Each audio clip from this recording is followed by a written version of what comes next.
Nithyananda Paramashivoham Om Nithyananda Paramashivoham Om Nithyananda Paramashivoham Om Nithyananda Paramashivoham Om Nithyananda Paramashivoham. Mahā spiritual lullaby for samadhi, and Suprabhatam, wake up call, wake up song for Paramashiva. This Mahā is spiritual lullaby for you to fall into samadhi. Suprabhatam, wake up song for Paramashiva to wake up in you. Just remember this one powerful cognition. This Mahā puts me in samadhi. This is spiritual lullaby for samadhi, and Suprabhatam, wake up song for Paramashiva in me, for Paramashiva to manifest. With this one spiritual powerful cognition, chant this Mahā.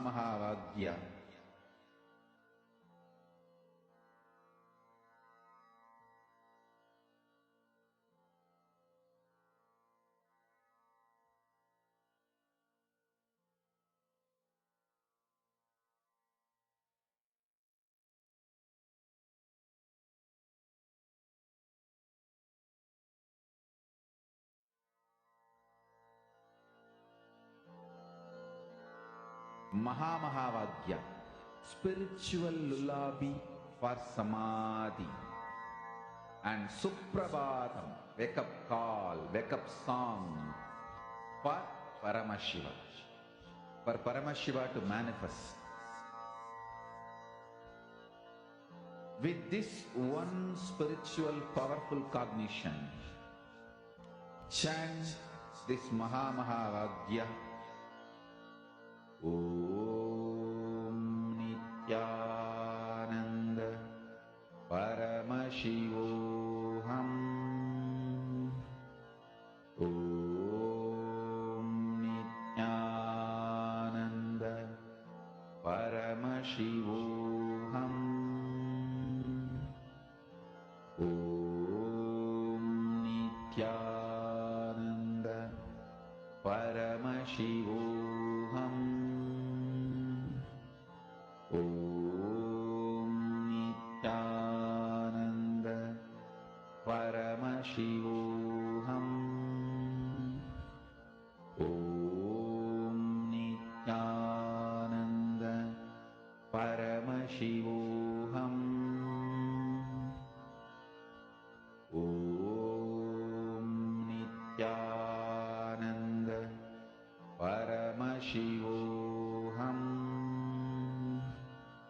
Om Nithyananda Paramashivoham. Om Nithyananda Paramashivoham. Om Nithyananda Paramashivoham. Om Nithyananda Paramashivoham. Om Nithyananda Paramashivoham.